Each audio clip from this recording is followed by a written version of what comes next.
दुनिया को शांति का मार्ग दिखाने वाले, करुणा के सागर तथागत गौतम बुद्ध, शिक्षा समानता का अधिकार दिलाने वाले, दबे कुचले शोषित वंचित पीड़ित प्रताड़ित वर्ग को ऊपर उठाने वाले, दुनिया का सबसे बड़ा लोकतंत्र भारत में स्थापित करने वाले, हजारों वर्षों से नारी को आधुनिक भारत की तरफ आकर्षित करने वाले, दुनिया का सबसे बड़ा लोकतंत्र भारत को देने वाले, भारतीय संविधान के जनक, वोट का अधिकार दिलाने वाले परम पूज्य बोधिसत्व बाबा साहब अम्बेडकर के चरणों में नमन नतमस्तक करता हूँ। यहाँ पर उपस्थित है एक बार फिर से मैं धन्यवाद देना चाहता हूँ इस भारतवर्ष की आजादी में उन महापुरुषों को जिन्होंने अपने प्राणों की आहुति देकर हमारे बहुजन समाज को आगे बढ़ाने का काम किया। एक बार धन्यवाद देना चाहूंगा कि अपने हम और साथियों का, पिता तुल्य बुजुर्गों का, नौजवान साथियों का, माताओं का, बहनों का और विचार मंच पर उपस्थित है बुद्धिजीवी वर्ग, प्रशासन महोदय, भंते जी और तमाम सारे नौजवान साथियों का आभार धन्यवाद मैं करता हूं। जय भीम के अघोष के साथ क्रांतिकारी जय भीम करता हूं। साथियों, इस देश के अंदर आपने देखा होगा जब बाबा साहब अम्बेडकर ने 1946 को जब देश के अंदर संविधान की व्यवस्था को पैदा करने का काम किया तो वो व्यवस्था ऐसी व्यवस्था थी जहां पर इस देश के अंदर हजारों वर्षों से हमारे बहुजन समाज को SC, ST, OBC को, माइनॉरिटी को गुलाम बनाने का काम किया। बाबा साहब अम्बेडकर ने महापुरुषों की चरित्र को पढ़ा, बाबा साहब अम्बेडकर ने उन महापुरुषों को पढ़ा जिन महापुरुषों ने इस भारत की आजादी में अपने प्राणों की आहुति देकर इस बहुजन समाज को उठाने का काम किया। साथियों, मैं आपको बता देना चाहता हूँ, वास्तविक इस देश की व्यवस्था को समझना चाहते हो तो महापुरुष के साहित्य को पढ़ना पड़ेगा, उन महापुरुषों को पढ़ना पड़ेगा जिन महापुरुषों ने अपने संघर्ष की बदौलत इस देश को इंडियन कॉन्स्टिट्यूशन दिया। बाबा साहब अम्बेडकर ने 26 जनवरी 1949 को जब संविधान अंगीकृत किया, 26 जनवरी 1950 को जब भारतीय संविधान पूर्णतः लागू किया तो इस देश के अंदर इंडियन कॉन्स्टिट्यूशन में आर्टिकल 14 का निर्माण किया। आर्टिकल 14 का निर्माण कहता है कि भारत के अंदर किसी भी जाति, किसी भी धर्म, किसी भी लिंग, किसी भी संस्कृति के हिसाब से भेदभाव नहीं होगा। साथियों, मैं आपको बताना देना चाहता हूँ, बाबा साहब अम्बेडकर ने 1950 को जब इस देश के अंदर संविधान दिया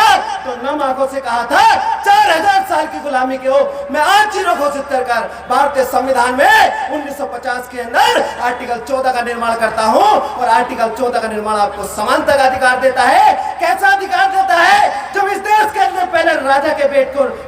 बेटे को राजा बनने का अधिकार था, बाबा साहब अम्बेडकर ने आर्टिकल 14 के माध्यम से सड़क पर चलने वाली महिला को इस देश के अंदर अपने बेटे को व्यवस्था के अंदर पैदा कराने का अधिकार दिया।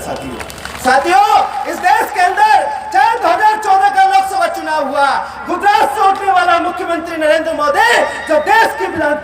की लोकसभा में जाता है तो यहाँ पर एक व्यवस्था को पैदा करने का काम करता है, इलीगल तरीके से देश की व्यवस्था पे कैटेगराइज होने का काम करता है। आपको पता है कि बाबा साहब अम्बेडकर ने 1946 को कॉन्स्टिट्यूशन असेंबली से पहले government act of India 1935 Bharat सरकार अधिनियम में जो वोट का अधिकार दिलाया था, जिस वोट के अधिकार की मदद से इस देश के अंदर प्रधानमंत्री बनता है, लोकसभा अध्यक्ष बनता है, MP बनता है, MLA बनता है, प्रदेश का मुख्यमंत्री बनता है, वो लोग इस देश के अंदर इंटल तरीके से तुम्हारे वोट को चुराकर सत्ता पे काबिज होने का काम करते हैं। साथियों, कैसे करते हैं मैं आपको बताने का काम करता हूं। 8 अक्टूबर 2013 का माननीय सुप्रीम कोर्ट का जजमेंट है। 8 अक्टूबर 2013 को माननीय सुप्रीम कोर्ट कहता है इस देश के अंदर अगर आप ईवीएम से चुनाव कराना चाहते हो तो पेपर बैलेट मशीन से चुनाव कराना पड़ेगा। मगर इन लोगों ने क्या काम किया? चुनाव आयोग को उल्लंघन करके इलीगल तरीके से षड्यंत्रकारी नीतियों से 2014 के अंदर चुनाव में गड़बड़ी कराकर सत्ता स्थापित करने का काम किया। और उसी के बाद उत्तर प्रदेश के अंदर योगी आदित्यनाथ 2017 के विधानसभा में मुख्यमंत्री बनता है और इस देश के अंदर SC, ST, OBC माइनॉरिटी वर्ग के अधिकारों को खत्म करने का काम करता है। कैसे करता है मैं आपको बता देना चाहता हूँ। हाथरस का कांड हुआ, मनीषा वाल्मीकि के साथ जातिवादी लोगों ने बलात्कार किया, रीढ़ की हड्डी को तोड़ा और इलीगल तरीके से हिंदू रीति रिवाज के माध्यम से किसी भी महिला का संस्कार दिन में होता है, मगर प्रशासन की मदद से उस व्यक्ति ने रात को जलवाने का काम किया। यह होता है ओरिजिनल शोषण। हमारे देश का प्रधानमंत्री बहुत बड़ा महान काम करता है भैया, चीते लाता है देश के अंदर एम्बुलेंस के माध्यम से। जिन लोगों को अस्पताल लेके जाना होता है वो लोग एम्बुलेंस के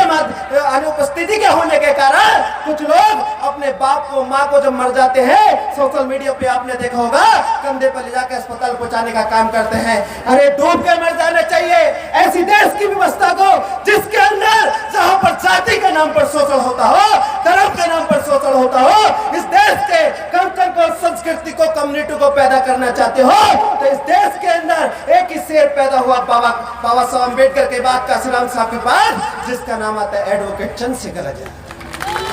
साथियों,